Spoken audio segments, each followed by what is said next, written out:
Office में काम खत्म करके आप मेट्रो से घर आ रहे हैं, लेकिन मेट्रो कॉरिडोर से कभी बाहर ही ना आ पाए, तो आप क्या करोगे? कहानी की शुरुआत में एक आदमी दिखाया जाता है जो काम के बाद घर लौट रहा है। मेट्रो से बाहर आता है, सब कुछ बिल्कुल नॉर्मल लगता है। तभी उसके फ़ोन पर कॉल आती है। वो कॉल उसकी गर्लफ्रेंड की होती है। गर्लफ्रेंड बताती है कि वो प्रेग्नेंट है।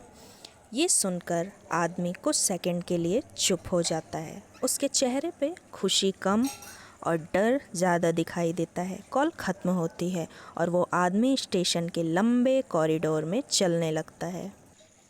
लेकिन तभी उसे कुछ अजीब सा फील होता है। चलते चलते उसे पता नहीं क्यों रास्ते थोड़े अलग से लगते हैं, यानी वो उन रास्तों से पहले भी गुजरा हुआ है। आदमी आगे बढ़ता है, लेकिन कुछ देर बाद वो फिर उसी जगह पर आ जाता है। वही लाइट, वही पोस्टर और वही सूट पहना हुआ आदमी जो उसे देखता ही नहीं है। पहले उसे लगता है कि वो गलत रास्ते पे आ गया है। वो फिर आगे बढ़ता और फिर वहीं आ जाता। ये सिलसिला बार बार होता रहता है। जब वो परेशान हो जाता है तब वो एक नोटिस बोर्ड नोटिस करता है। उस नोटिस बोर्ड पर लिखा हुआ है, अगर कुछ अजीब लगे तो तुरंत पीछे मुड़कर लौट जाओ। दूसरी बात उस पे लिखी हुई है, अगर कुछ अजीब ना लगे तो आगे चले जाओ।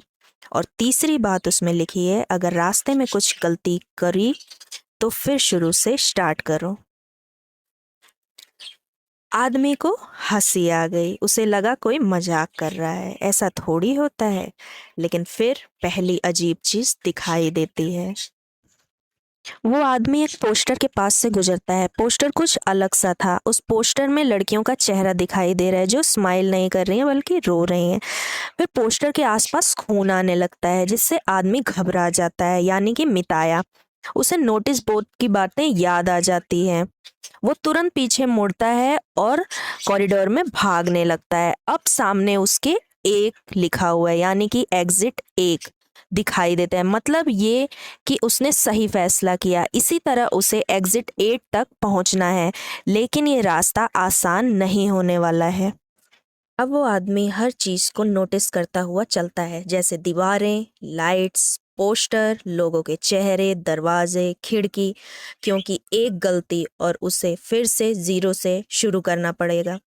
वो चलता है, सब नॉर्मल है।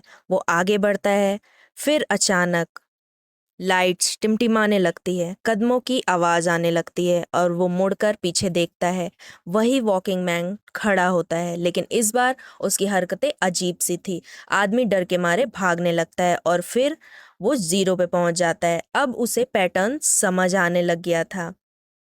धीरे धीरे उस वॉकिंग मैन का डर बढ़ने लगता है। वो हर बार दिखाई तो देता है, लेकिन कभी बोलता नहीं है। कभी चाल बदल जाती है, कभी वो स्माइल करता है, कभी आंखों के इशारे अलग रहते हैं, और कई बार तो फर्क इतना छोटा होता था कि पहचानना मुश्किल हो जाता था। मिताया अब बुरी तरह फंस चुका था, लेकिन उसे किसी भी तरह एग्जिट 8 तक पहुंचना था, क्योंकि उसे उस स्टेशन से बाहर निकलना था।